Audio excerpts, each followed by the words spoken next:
Assalamualaikum warahmatullahi wabarakatuh.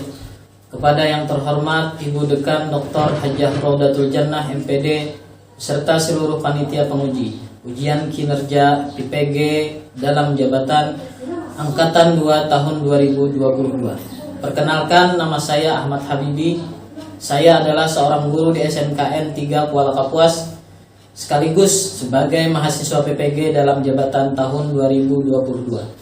Angkatan 2 di LPTK IPTIK YN Palangkaraya dengan nomor induk mahasiswa 224262730644. Pada hari ini, hari Kamis tanggal 27 Oktober tahun 2022, saya akan melaksanakan uji kinerja secara luring di sekolah saya, yakni SMKN 3 Kuala Kapuas, Kabupaten Kapuas. Praktek pembelajaran kali ini saya laksanakan pada kelas 11 dengan materi perilaku taat, kompetisi dalam kebaikan, dan etos kerja. Berikut ini ujian kinerja saya. Selamat menyaksikan, semoga bisa menjadi khazanah yang bermanfaat bagi penonton. Assalamualaikum warahmatullahi wabarakatuh. Sebelum kita memulai pembelajaran kita, alangkah lebih baiknya kita melaksanakan yang namanya doa sebelum belajar. Silakan teman kita yang biasa memimpin doa untuk memimpin kawan-kawannya berdoa. Teman-teman, marilah kita berdoa sebelum memulai pelajaran pada pagi hari ini. Berdoa dimulai.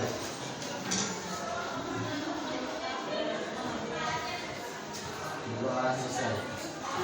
Terima kasih pada kawan kita yang telah memimpin kita dalam berdoa sebelum memulai pelajaran. Kemudian absen Ahmad Aswadi, Ahmad Fakri, Ahmad Fauzi. Kemudian ada yang sakit atau sehat semua? Sehat. Alhamdulillah. Dengan keadaan sehat, mudah-mudahan pembelajaran kita pada hari ini bisa dicerna dan dipahami dengan baik. Ya. Bab yang ke-6, pendidikan agama Islam, yaitu menjadi muslim yang taat, kompetitif, dan beretos kerja tinggi atau unggul. Tujuan pembelajarannya adalah yang pertama membaca Quran surah An-Nisa ayat ke-59, Quran surah Al-Maidah ayat ke-48, kemudian Quran surah At-Taubah ayat 105 sesuai dengan kaidah tajwid dan makharijul huruf yang pas.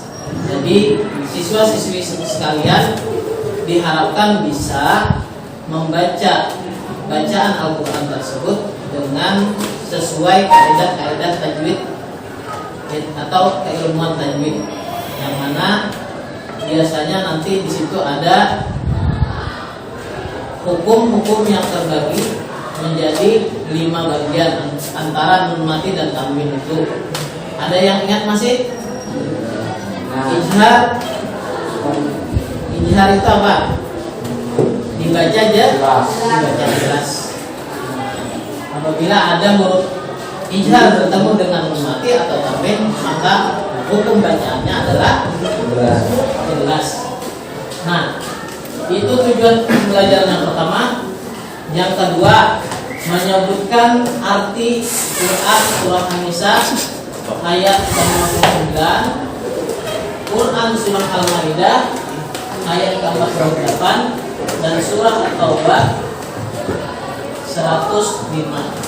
Mana arti-arti tersebut nanti ada kosak kata yang dipenggal-penggal lalu disandingkan dengan arti yang ada sudah diberikan dicampur aduk artinya, lalu kita akan memasangkan arti tersebut. Yang ketiga, menjelaskan makna isi kandungannya. sesuai dengan kaidah tajwid dan makharijul huruf. Yang keempat, mendemonstrasikan hafalan sesuai dengan kaidah tajwid dan makharijul huruf. Yang kelima, menampilkan contoh perilaku taat kompetitif dalam kebaikan dan kerja keras berdasarkan surat yang telah tersebut di situ. Ada yang tahu tentang taat peraturan? Tinggi. Contoh taat peraturan apa? Masih. Orang yang melaksanakan perintah. Biasanya kalau ada aturan itu untuk ditaati, tapi ada sebagian manusia, sebagian orang yang melanggarnya.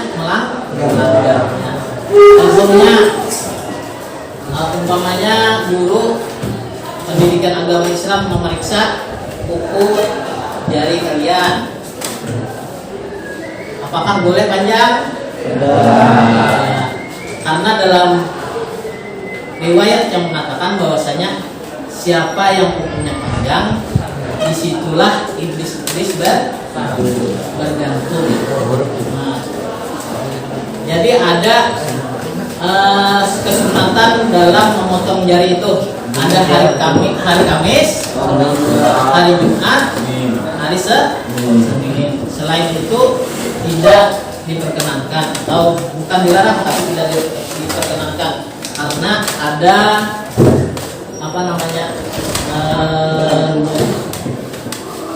pantangan di hari lain.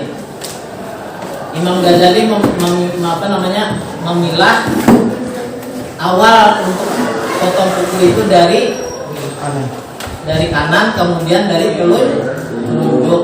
Nah, dari telunjuk, tengah, manis, kelingking, baru disambung kiri.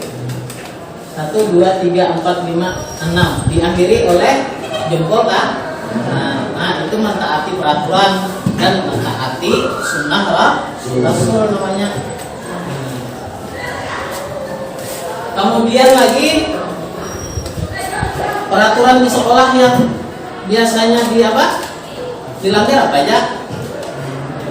Mengeluarkan baju. Apabila bajunya tidak ada potongan di samping, maka tidak boleh dikeluarkan. Kalau ada yang potongannya di samping, maka boleh dikeluarkan. Tapi kalau biasanya untuk siswa-siswi itu biasanya diharuskan untuk dimasukkan ke itu peraturannya. Ada peraturan sekolah yang tidak membolehkan untuk baju keluar supaya ada kerapian di dalam sekolah. Kemudian kompetitif dalam pembelajaran, artinya kita saling bersaing untuk pintar.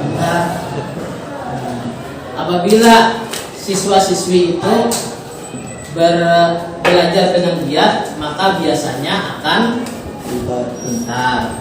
Tapi ada juga orangnya nih sampai masuk ke dalam kelas tidur, tapi orang pintar ada juga.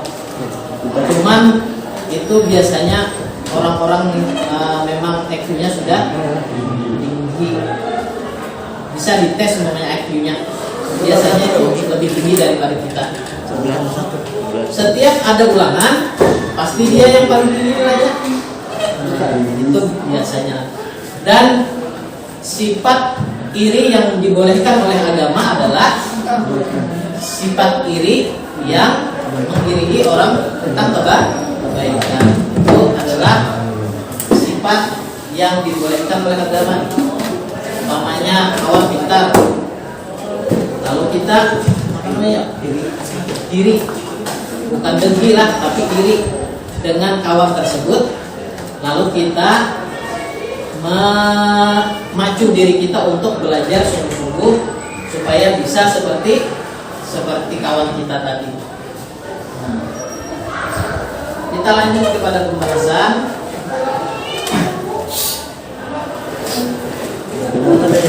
Bacaan Quran surah An-Nisa ayat 59 tentang taat pada peraturan.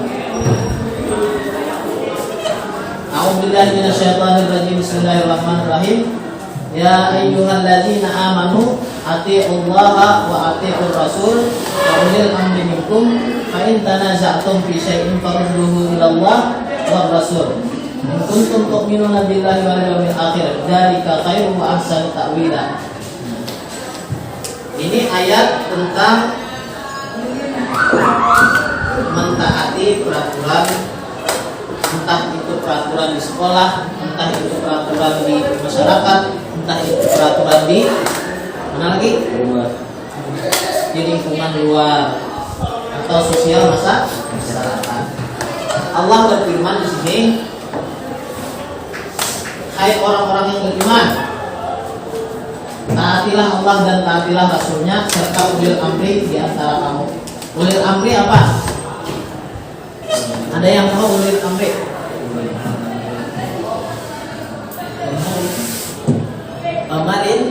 Pemerintah. Contohnya ulil amri itu di sekolah siapa?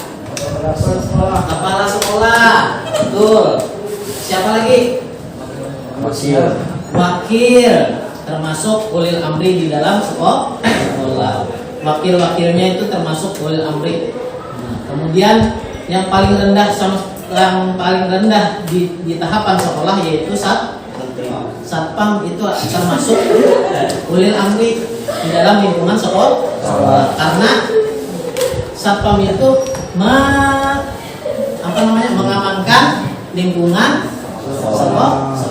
Nah, itu yang dinamakan ulil amri. Itu contoh ulil amri yang ada di sekolah. Kalau di desa, kepala desa, RT, pembakar bisa. Kalau kita di Kalimantan Tengah ini biasanya ada juga yang namanya kepala dusun.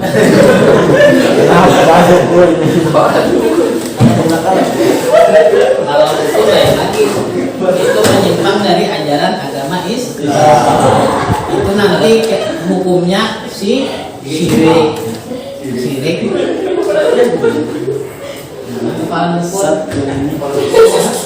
Kepala dukun itu bahwa kebiasaannya, tapi kalau kita di Kalimantan Tengah itu kepala dusun.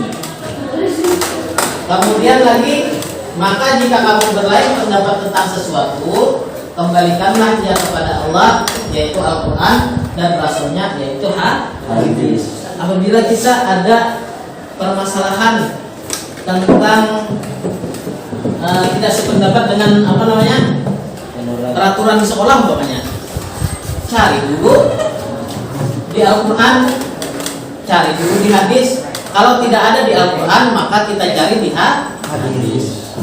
Apabila tidak ada di hadis, dari Al-Quran tidak ada, kemudian di hadis tidak ada, di ayat di Google, kemudian di ijma ulama.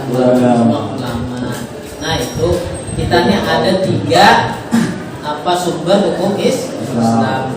Yang pertama Al-Quran. Kalau tidak ada di Al-Quran, hadis. Kalau tidak ada di hadis, pendapat ulama.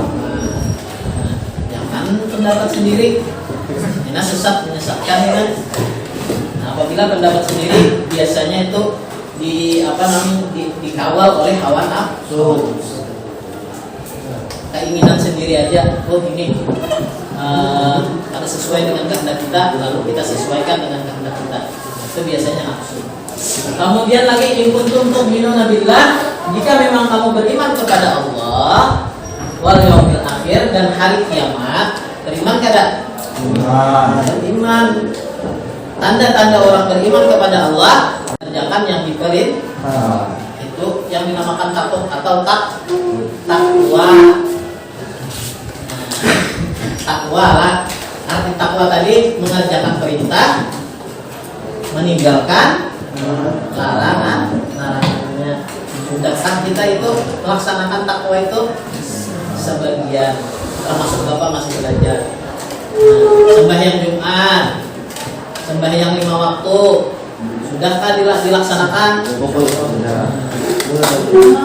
Ini yang perempuan, untuk perempuan lah, untuk perempuan haidnya duhur, tapi belum sembahyang duhur, kayaknya wajib untuk mengqadha duhur karena melambatkan duhur tadi. Nah, kayak itu apabila haidnya tuh dihitung, apabila duhur belum sembahyang lagi datang haidnya, maka wajib membayar ini. Tapi yang setelahnya itu gratis, free, nggak usah dibayar gitu kan, nggak apa-apa. Ada masalah? Ada. Nah, itu penting. Kemudian hari akhir kan percaya kada? Percaya. Terbagi berapa hari akhir nih? Hari kiamat terbagi berapa? Ingat Mas? Dua. Kiamat apa? Sugra.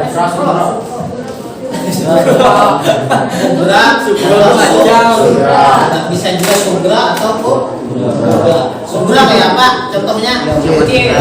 Kematian. Apa tadi? Oh, kiamat kecil. Itu arti sugra tadi. Yang contohnya kematian. Apalagi? Banjir. Musibah. Ini bencana alam. Banjir. Nah, itu adalah dinamakan kiamat sugra kecil. Artinya diberitahukan kepada manusia, "Oi manusia, ini nah kiamat, tapi kiamatnya kecil. Maka takutlah kalian kepada Allah." Itu untuk jadi perhatian kita sebagai manusia. Kemudian dzalika khairu wa ahsanu ta'wila, dan yang demikian itulah lebih utama bagimu dan lebih baik akibatnya apabila menuruti apa-apa yang telah disampaikan Allah dalam Al-Qur'an. Kemudian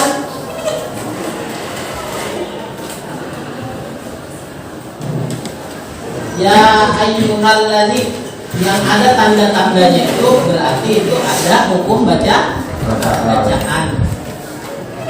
Nah, itu sudah ada tanda-tandanya. Ya ayyuhalladzina itu adalah kemudian alladzi itu apa? Alladzi alif lam apa? Samsiah kah? Qamariyah kah? Belum siap. Samsi, ya tanda samsiah itu ada tasdid di atas lamnya, itu namanya alif lam samsiah. Kemudian allazi mat lagi. Kemudian amanu mat, artinya mat itu dibaca panjang. Kemudian lagi Allah itu alif lamnya alif lam apa tadi? Samsiah. Tandanya apa? Ada burung halang kebalik, Pak. Ada tasdid di atas lamnya. Kemudian lagi mingkum apa? Ijharkah, ikhfakah, idgamkah, iklabkah? Ikhfa dibaca sama. Karena huruf ikhfa ini yang paling banyak, yaitu 15 huruf. Apabila nun mati bertemu dengan huruf ikhfa yang 15, maka dibaca sama. Minkum, nunnya bisa tidak terdengar. Minkum, itu cara membacanya ikhfa. Kemudian lagi fa in tanaza'tum fi, nun mati bertemu tak ikhfa juga. Kenapa? Karena tadi ikhfa itu paling banyak hurufnya 15. Kemudian mim mati bertemu dengan huruf fa. Izhar siapa? Benar sekali. Dibaca aja jelas. Kalau boleh berdengung, kalau boleh samar. Tanaza'tum, mimnya harus jelas dibaca. Nah, itu namanya izhar. Tanaza'tum, huruf selanjutnya pun jelas dibaca fi. Kemudian lagi in kuntum,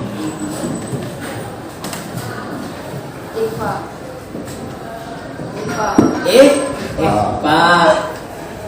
Kemudian lagi alif lam apa?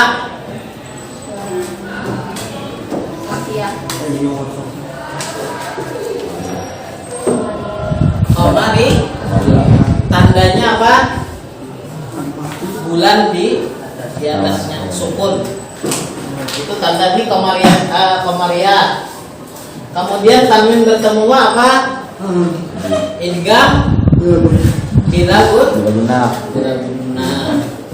Idgham bila guna. Itu adalah hukum daripada bacaan tajwid.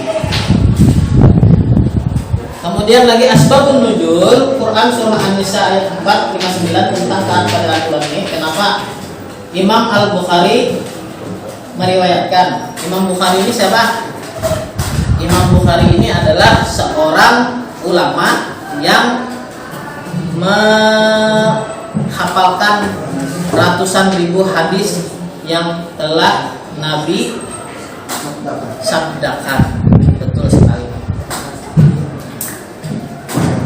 Maka apabila Bukhari, pasti hadis tersebut sahih. Artinya tidak ada kecacatan dalam periwayatan dan pensanatannya.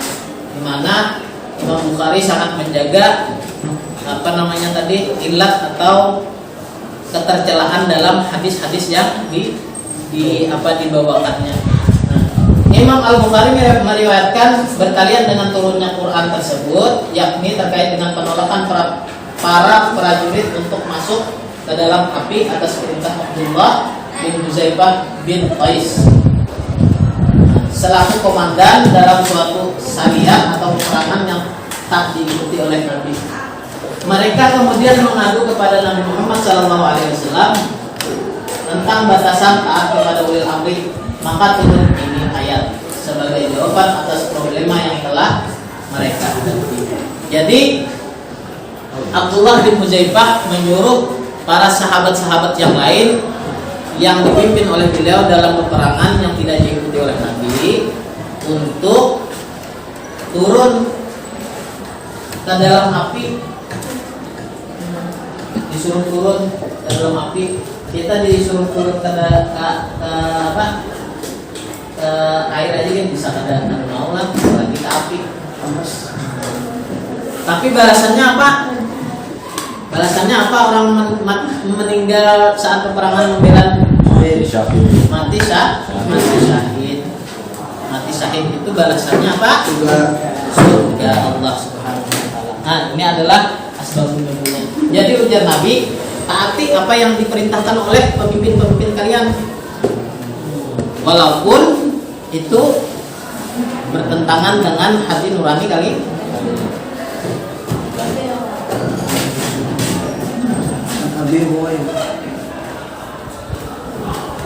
Menerapkan perilaku taat pada peraturan.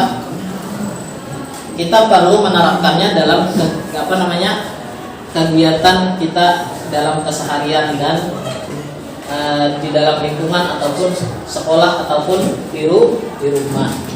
Umpamanya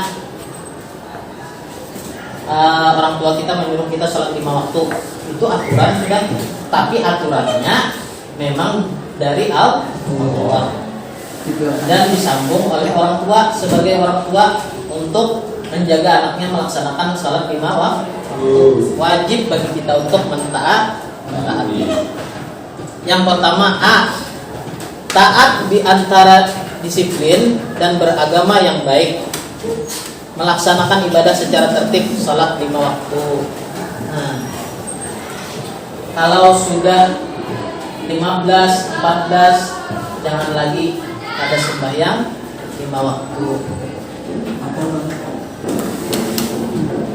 Karena nantinya kita capek mengqada pada saat waktu tua.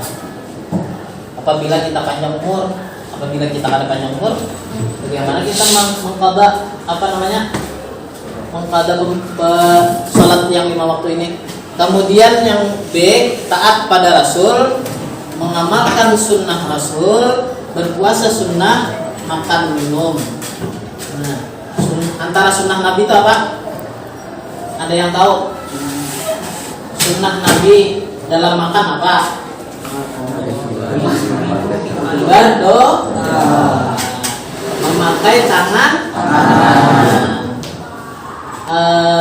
menyuapnya pun 3 ya, dan tidak boleh tergesa-gesa. Itu sunnah Nabi semuanya tuh.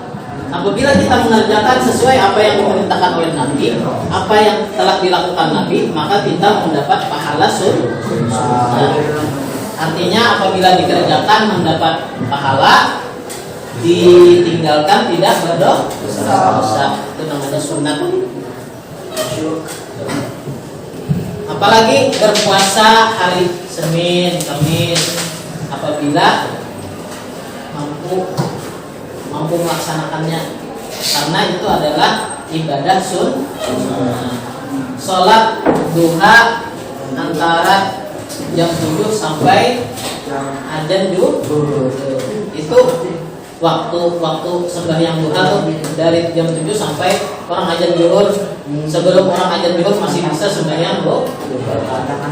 Apa fadilat dari sembahyang duha? Fadilahnya apa? Kelebihan orang yang melaksanakan sholat duha. Terus paling utama itu adalah pahala. Dan ujar ulama, salah satu yang membuat kita tidak akan terputus rizki. Apabila orang memandang kita, orang senang memandang. Terus orang sembahyang berbatu, terpancar apa namanya ujar di dalam diri kita, Pak? Karismatiknya. Nah, itu orang sembahyang berbatu. Yang C, taat kepada ulil amri, menjalankan kebijakan yang dibuat pemerintah, mentaati aturan lalu lintas. Jangan memakai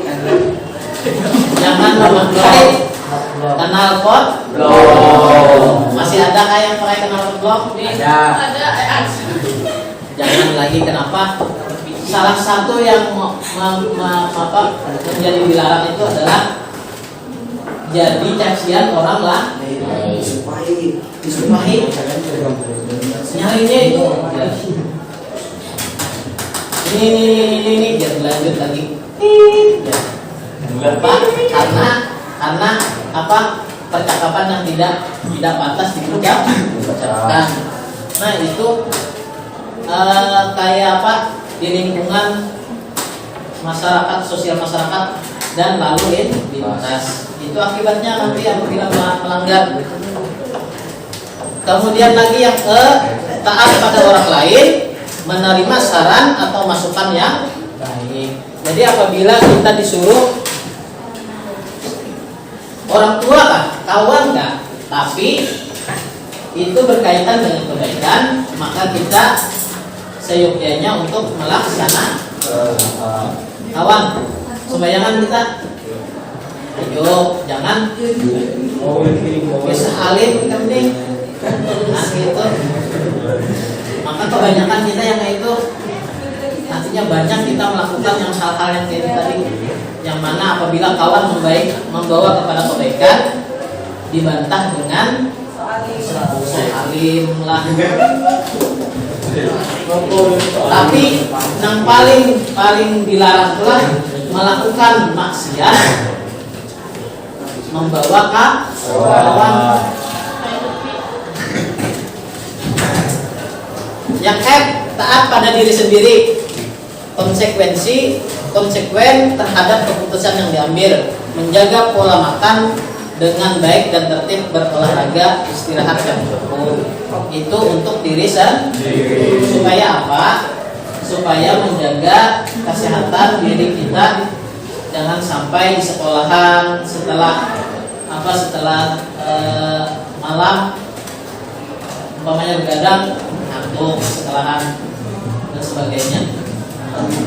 Supaya apa? Supaya tetap memperhatikan belajar.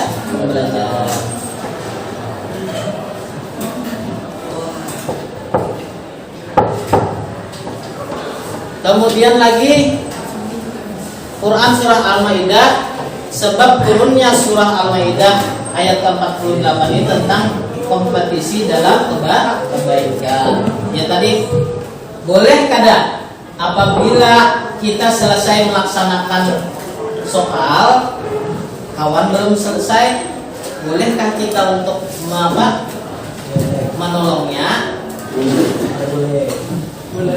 Boleh kada? Boleh. Tidak, tidak boleh. Menurut kompetisi dalam kebaikan ini, artinya kebaikan-kebaikan yang mana itu menghasilkan kepada kemalasan. Apabila kawan kita selesai melaksanakan tugas, selesai menjawab soal, kawan belum selesai, kita jawab soalnya, maka itu menimbulkan nantinya apa? Kemalasan pada diri kawan. Jadi apa sebab-sebab turunnya ayat tersebut? Di sini tidak ada sebab khusus yang melatar belakangi turunnya ayat ini. Adapun faktor pentingnya adalah umat Islam jangan sampai bersikap dan berperilaku seperti umat terdahulu. Artinya apa? Jangan sampai umat yang terdahulu itu sangat melalaikan yang namanya perintah. Kemudian misalnya umat Nabi Isa dengan kitab Injil, umat Nabi Musa dengan kitab Taurat, dan umat Nabi Daud dengan kitab Zabur yang tidak mengamalkan ajaran kitab sucinya. Jadi orang-orang terdahulu itu kayak disuruh melaksanakan ibadah hari Sabtu. Pada zaman Nabi Daud, mereka malah memancing. Kalau bahasa kita tuh mengunjun pada saat ibadah. Pada zaman Nabi Daud itu hari ibadahnya itu hari Sabtu. Lalu Nabi Daud meminta kepada Allah untuk melaknat orang-orang yang melaksanakan kegiatan memancing tadi jadi apa? Ada yang tahu lah? Menjadi monyet. Nah, itu bagi orang-orang yang meninggalkan ibadah pada hari Sabtu. Keberadaan kitab suci menjadi bukti dari kasih sayangnya Allah kepada umat manusia. Supaya apa? Supaya kita menjadi ada petunjuk dalam kehidupan. Umat Islam kitab sucinya Al-Quran, dan di situ banyak hukum-hukum atau cerita-cerita ataupun sejarah tentang orang dahulu yang artinya bisa diikuti dan kita tidak ikuti. Kemudian saatnya umat Islam tampil menjadi pemimpin dunia apabila kita giat belajar, berkompetensi di dalam belajar, supaya kita berlomba-lomba menjadi orang yang pintar, menjadikan kita nanti suatu saat menjadikan pemimpin di daerah kita, bisa jadi kepala desa, bisa jadi camat, bisa jadi bupati. Itu diharapkan, apalagi kayak kalian generasi yang akan datang untuk mengisi pemerintahan atau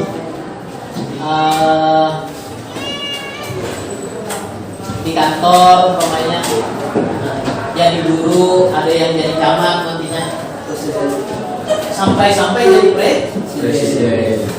Penebaran kedamaian dan ketentraman umat Islam harus menjadi pihak pertama yang menebar kebaikan dan menegakkan keadilan. Dan tidak ada lagi yang namanya apa namanya tuh?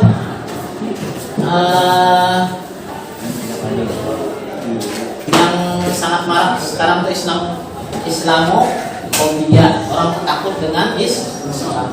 Jangan sampai ada yang begitu lagi.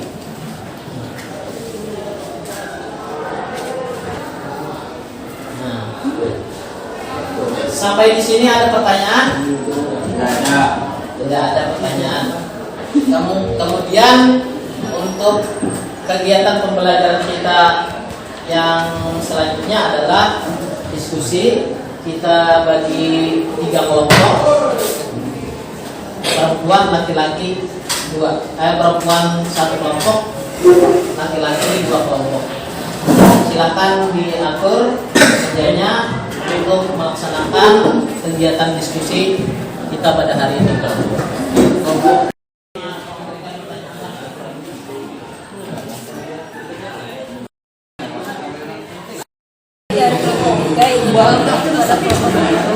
bagaimana cara kita bisa taat pada peraturan? Bahwa taat pada peraturan merupakan perintah Allah, dan setiap pemerintahnya pasti ada manfaat bagi diri kita dan orang lain. Dan untuk menaati peraturan yang ada selama tidak bertentangan dengan syarat, maka ikuti walaupun kita tidak suka. Berada kepada Allah agar diberikan hakikat taat pada peraturan. Taat pada peraturan merupakan perintah Allah yang ada fadilahnya dan manfaatnya baik di dunia maupun di akhirat. Pelajaran kita pada hari ini berjalan lancar dan baik. Kemudian setelah ini nanti Bapak akan mengirimkan link pengayaan tentang latihan pengetahuan tentang bab yang ke-6 ini, taat peraturan, kompetisi dalam kebaikan dan etos kerja. Nah, nanti klik linknya dan dikerjakan di rumah. Mudah-mudahan nilainya memuaskan. Kemudian untuk menutup materi kita hari ini, marilah kita bersama-sama berdoa mengakhiri pembelajaran ini dengan membacakan doa sapu jagat yang Bapak ingin langsung. Marilah mengangkat tangannya, memohon kepada Allah, mudah-mudahan pembelajaran kita pada hari ini mendapatkan berkah dari Allah Subhanahu wa taala. Bismillahirrahmanirrahim. Rabbana atina fid dunya hasanah wa fil akhirati hasanah wa qina azabannar. Alhamdulillahirabbil alamin. Terima kasih atas segala perhatiannya. Mohon maaf atas kekurangannya. Wassalamualaikum warahmatullahi wabarakatuh. Waalaikumsalam warahmatullahi wabarakatuh.